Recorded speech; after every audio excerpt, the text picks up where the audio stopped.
जी। भारत बहुत सक्षम है, अब हाँ, भारत बहुत दूसरी सक्षम है। दूसरी बात, अच्छा, दूसरी बात सुन लेते हैं प्रदीप जी, दूसरी बात सुन लेते हैं इसके बाद। हाँ जी हाँ जी।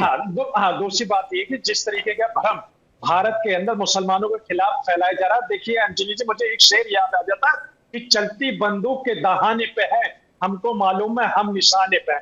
देखिए हम तो अक्सर निशाने पे ही रहते हैं, और जिस तरीके से मुसलमान नाम आता है, अरे सुन लीजिए नाज़रीन, जिस तरीके से मुस्लिम नाम आ जाता है तो ये बरकत वाला नाम है, अल्लाह ने इस नाम में बड़ी बरकत रखी है, अच्छा की रोजी रोटी चल रही है मुस्लिम के नाम से। क्या मुसलमान सुन ईद लीजिए, नहीं अरे मना रहे? नाज़रीन, अरे क्या सुन लीजिए, मुसलमान बकरीद नहीं मना रहे? क्या मुसलमान नमाज नहीं पढ़ रहे? रोड पे क्यों पढ़ोगे नमाज भाई? प्रॉफिट मोहम्मद सल्लल्लाहु अलैहि वसल्लम भी पीस अपॉन हिम, वो तो गारे हिरा में नमाज पढ़ते थे भाई। इबादत इबादत होता है, दिखावा नहीं होता है।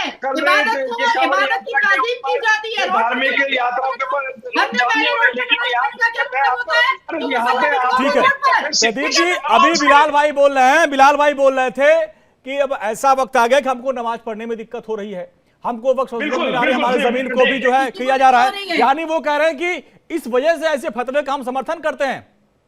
प्रदीप जी बिलाल भाई ने एक बात तो सही कही है कि ठीक है, आ रहा हूं नाजिम भाई, क्योंकि समय क्या है, सबके पास चलते हैं। प्रदीप जी, ऐसा कुछ भय का माहौल आपने बनाया, ये लोग सड़कों पे नमाज नहीं पढ़ पा रहे हैं, हालांकि वो कह रहे हैं मैं नहीं करता, लेकिन जो कुछ कर रहे हैं उनको लात मारा गया, एक दो वीडियो वायरल हुआ तो उसका जिक्र कर रहे थे। खूब जिहाद भी हमने बहुत देखा। प्रदीप जी, ये गाजियाबाद की घटना बोल गई नाजिया जी, जो एक हिंदू महिला हाजी नाजिम जी ने अभी एक बड़ी सत्य बात आज बोल तक दी। कन्हैया नहीं बोल इन्होंने पाए। कहा कि ठेकेदारों की रोजी रोटी चल रही है, तो देखिए ये बात स्वीकार हो गई कि जो ठेकेदार है इनकी रोजी रोटी चल रही है। अब देखिए क्या होता है, जो उलेमा है, ठेकेदार है, ये लोग क्या है कि बाकी तो को तो आगे बढ़ने नहीं देंगे, वो गरीब के गरीब बने रहे और इनकी दुकानें चलती रहें। बाकी मैं आपको एक बात बता दूं, क्या अरे दुकान तो आपकी भी चल रही है, अरे सुन अरे हाजी जी हज करने के बाद कोई झूठ नहीं बोलता, हाजी हो जाने के बाद झूठ नहीं बोलना चाहिए। 80-20 का नाम लेकर माहौल देश के अंदर कौन बना रहा है? अब सुन लीजिए, अंजनी जी ने बताइए, अंजनी जी ने बताइए कि हाजी होने के बाद आप खुद बता दीजिए, नहीं बोलता है। आप खुद नाजिम भाई, वो कह रहे भाई आप हज करके आप झूठ मत बोलिए, सुन लीजिए एक बार उनको। जी सुन लीजिए, मैं तो हमेशा सच प्रदीप भाई को सुन लीजिए। जी टीवी पर कैसे बैठ रहा है, मुझे तो यही नहीं समझ में आ रहा है, बहुत बड़ा गुनाह है। बोलिए प्रदीप जी, अरे प्रदीप जी की बात सुनिए हाजी भाई। जी प्रदीप जी बोलिए, आप लोगों ने ऐसा माहौल बना दिया कि वो डर के मारे फतवा का पालन करना पड़ रहा है उनको। मतलब मैं थोड़ी सी, बड़े दो लोग बैठे हुए हैं, इनसे मैं जानकारी चाहूंगा कि क्या मस्जिद के बाहर किसी को रुला के, परेशान करके, हड़प करके जमीन पे पढ़ी गई नमाज कबूल होती है क्या? कौन सी जमीन पे ऐसा करा क्या बताइए? ना आप झूठ मत बोलिए, कौन सी ऐसी मस्जिद के बाहर नाजिम भाई, नाजिम भाई अगर आप ऐसी बात करेंगे तो मैं यही बगल में पड़ोस में ही सेक्टर 4 में साधना न्यूज में हम लोग काम करते थे, ये शुक्रवार के दिन वहां पे नमाज पढ़ी जाती थी, पूरा वो रोड पे बंद कर दिया जाता था, हम लोग दिक्कत होती थी, ऐसा नहीं है। लेकिन ठीक है बिलाल भाई अपनी बात करिए। इस तरह भाई सोमवार के दिन जो पूजा पाठ होती है मंदिरों के बाहर, जो लंबी सड़क पे दोनों तरफ जाम करके नहीं होती थी, जो बिलाल भाई बोल रहे थे। बिलाल भाई ऐसा भी देखा गया था, आप सेक्टर 10 वाले लाइन में चले जाइएगा, वहां पे जाम लग जाता था 3 घंटे, 12:30 से 3 बजे तक जाम ही लग जाता था। ये सब हुआ है, और आप कह रहे हैं ये हटा दिया गया इसलिए हम खतरे में हैं। अरे देखिए बिलाल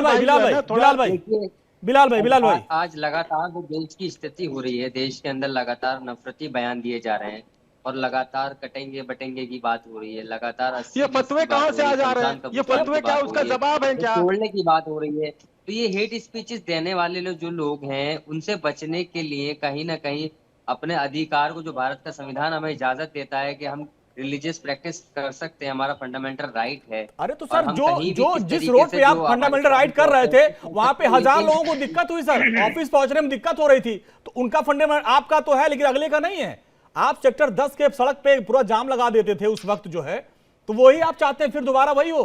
उसके वजह से आप सोचिए वहां सेक्टर 11 से सेक्टर 15 मेट्रो जाने के लिए कम से कम 3 घंटा जाम लग जाता था।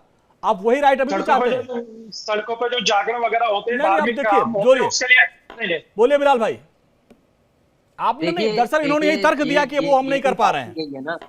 ये जो बात की गई है, यही तो है ना इनकी राजनीति। हमने कभी 2014 से पहले ये सब नहीं सुना, ये हमने कभी भी मुद्दे नहीं देखे। जो 2014 से पहले जो है रोजगार की बात होती थी, महंगाई की बात होती थी, जो लगातार झूठे वादे करने वाले लोग जो 15 लाख अकाउंट में डाल लेते, 2 करोड़ों को रोजगार दे रहे थे, बुलेट ट्रेन ला रहे थे, दाऊद को ला रहे थे, महिला सुरक्षा नहीं, की बात अभी कर रहे आपने थे, इस फतवा का समर्थन किया कि हम लोगों को नमाज पढ़ने में दिक्कत हो रही है। अभी आपने यही तर्क दिया था ना। उन लोगों के पास कोई मुद्दे नहीं रहे, सिर्फ और सिर्फ उनके पास यही मुद्दे हैं जो इस पे हम डिस्कस कर रहे हैं।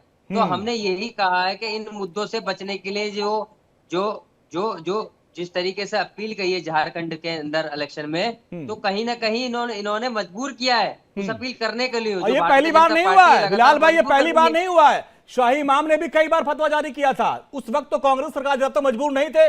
नाजिया जी, आपको याद होगा शाही इमाम साहब ने, बुखारी साहब ने किया था और उसका उनको जो है काफी इनाम भी मिला यूपी में। अभी भी अखिलेश बाबू ने उनको उनके कोई रिश्तेदार टिकट दिया था।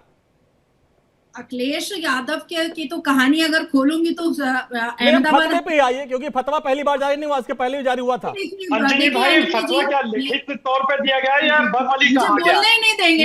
लेटर लिखा गया है, लेटर लिखा गया, वो लेटर मैं अपने टीवी स्क्रीन में बोलने ही नहीं चलाऊंगा। देंगे जी बोलिए नाजिया जी, बोलिए। आता है कि हज करके ये टीवी कैमरा पे कैसे आ जाते हैं, ये तो सबसे बड़ा गुनाह है according to Islam, according to al Quran. Islam के अंदर तो ये भी कहा गया कि कोई भी महिला फोटो नहीं खिंचवा सकती, टीवी चैनल पर नहीं आ सकती। अच्छा, फतवे पाते जी। मैंने हज नहीं किया है, मैं कोई इस्लामिक स्कॉलर नहीं, मैं कोई इस्लामिक स्कॉलर नहीं। ये नमाज पढ़ने, अभी ईशा की नमाज है, नमाज नहीं पढ़ने जा रहा है, देखिए स्टूडियो पे बैठा हुआ है, इसको रोड पे सिर्फ नमाज पढ़ना है, अभी स्टूडियो पे बैठा है। देखिए ये फतवे की औकात अंजलि दो कौड़े की नहीं, हमारा देश संवैधानिक है, ये कोई पाकिस्तान नहीं है, ये कोई बांग्लादेश नहीं है, ये कोई अफगान और तालिबान नहीं है, ये हमारा भारत देश है जहाँ पर हमारे अम्बेडकर जी के संविधान उनको सुन लीजिए, क्योंकि आखिरी चरण में आ गए हैं। अंजनी जी, दो कौड़ी की नहीं है, हम फतवा क्यों मानेंगे? हाँ। हमारा क्या लेना देना है फतवा से? मैं यहाँ पर मुसलमान हूँ, मैं इस फतवे को जुत्ती के नीचे रखती हूँ। हमारा संविधान हमारे सर पर है, मेरा संविधान सर्वप्रिय है, सर्वप्रथम है। मेरा संविधान मुझे इस भारत माता को चूमने बोलता है, मेरा संविधान पहले थोड़ा बीपी की गोली खा लो।